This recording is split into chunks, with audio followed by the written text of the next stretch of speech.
So if you want to create protein, the ways to go about it, one is tofu. Tofu is a wonderful food. It's a complete protein. You can eat it raw, so to speak. I mean, tofu is made from soybeans, and it's literally kind of like a milk. I used to make tofu in my younger days. And you can cook up the soybeans, then you literally milk them through cheesecloth, and then with agar, it gels and you will have tofu. And tofu you can just put on a rice cake with a little bit of mayo, some cayennes, and sprouts. You've got a great lunch. For dinners, and there's a couple of different ways to approach dinners. You can approach dinner from the point of view of it being very light, a light meal. That's what my wife and I do. We may eat our heavy meal at like maybe 2 in the afternoon, and then come dinner time, 5 or 6, we'll just do a salad, which is our norm. Every now and then, though, we'll do baked tofu. This is where you can take tofu, slice it up, put it on a cookie sheet with your favorite toppings, garlic, cilantro, soy sauce, cayenne, and bake it for 25 minutes at 350. It is wonderful. You can take tofu in the morning, mix it in with your eggs. If you're going to eat eggs, if you're not, and by the way, whenever I talk about fruits, vegetables, I'm referring to organically grown. You really want to try to avoid conventionally grown foods, again, because we're back to the herbicides, the pesticides, the fungicides, the stabilizers, the this, the that. Even the water has chemicals in it, just so that, clarifiers, acidifiers. Anyway. You want to look at maybe mixing, outside of tofu, you can, like I say, you can cut it up, you can mix it in your fruit, your eggs. You can do a stir fry with it, it'll take on the flavor, because by itself, tofu has no flavor. It's almost like eating a sponge. It's really strange consistency with no flavor, but you can give it flavor by using spices. You can mix legumes and nuts, grains and legumes. That's why rice and beans is a perfect protein, because you've got a grain and you've got a legume. So there are different ways that you can go about getting your protein fix. Great for children. Tofu would be the easiest thing, or actually rice and beans might be easier. So those are some of the things that you can do, and again, I highly recommend that everybody move towards a vegetarian diet. Were there any questions about that, diet, health? Okay, yes, sir. I've been recently introduced to the solar nutrition way of eating, in which you eat foods at particular times of day when the body is most able to absorb that kind of nutrition.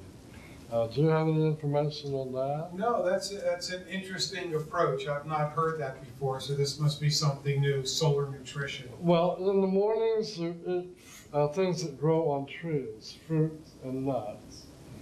In the afternoon, you eat things that grow from 4 inches to 4 feet.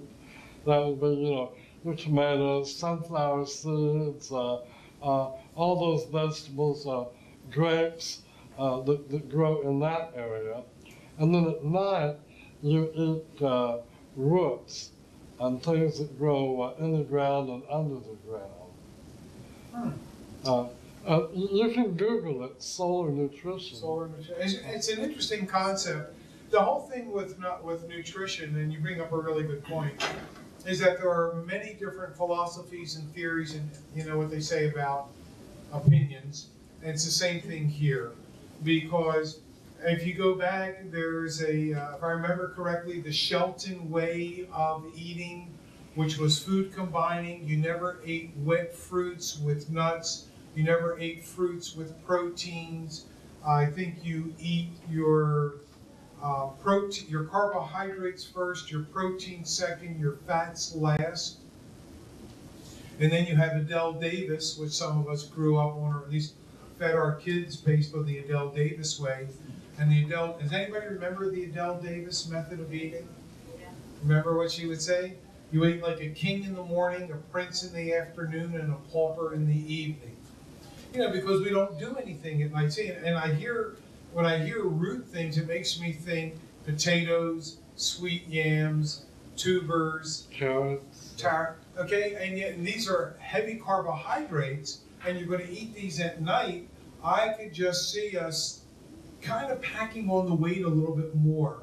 Although even though if they're organic and they're 100%, 100% carbohydrates, they would rapidly go through the system, but they still may create stored units. Yeah, well, you don't eat after 9 o'clock at night. Well, even 6 o'clock. It was still, because most people, our work day is 9 to 5. Come 6 o'clock, we're having dinner, and then most people become couch potatoes, which is unfortunate. Instead of even just something simple like walking around the block, and when people tell me I can't walk, my legs hurt.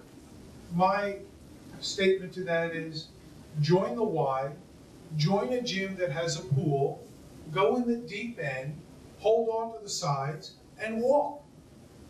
There is no excuse not to exercise on some level in some way. If your legs work and you don't want to spend the money for a gym, walk around the block and time yourself. If it took you 15 minutes to walk around the block, then tomorrow set a goal of 14 minutes, then 13, then 12. That way you keep stepping up the speed at which you walk, which will increase your metabolism, which will burn the stored fuel. I've never seen a fat person. I've just seen people that have a lot of stored energy.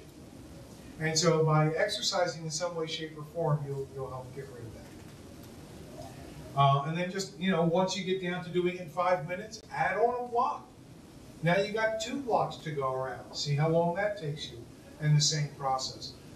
Everything can be done, including changing your diet, but you can't just cold turkey, so to speak. You can't say, well, tomorrow I'm going to be a vegetarian. I mean, you can't say it.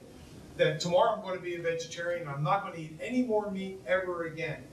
Well, that's fine and dandy, but be prepared for emotional fallout, so to speak. Okay? You would actually be amazed. In fact, here's something you could do. On a blank sheet of paper, write down on one side what your diet is and what your favorite foods are. And on the other side of the piece of paper, why? Why is this your favorite food? Whose favorite food was it? Was it mom's? Was it dad's? Was it because they hated it and now it's your favorite? There's a lot of emotional things that go into every decision that you make. Even though you think you're making one from a conscious level, it may very well be that it is your subconscious mind that is directing you. So these are some of the things to keep in mind. Basically that, is the easy part. Again, vegetables, fruits, veggies. You want to look at legumes. Like I say, lentils is the best way to start because it is the heaviest. Lots of brown rice, and again, organic grains. The less chemicals, and that's the whole key. Really is the less chemicals you bring into your body, the better. The less you weigh your body down. And again, meat is hard to digest. In fact, you never digest all of it. It literally putrefies in the body. And you want to get it out of your system as quick as possible. And so ideally, if you don't put any in, you'll be much better off. And I will guarantee you greater vitality. And if you stay out of trouble, longevity. And longevity, not in a wheelchair, not on crutches, but with your own awareness and your own mobility and without any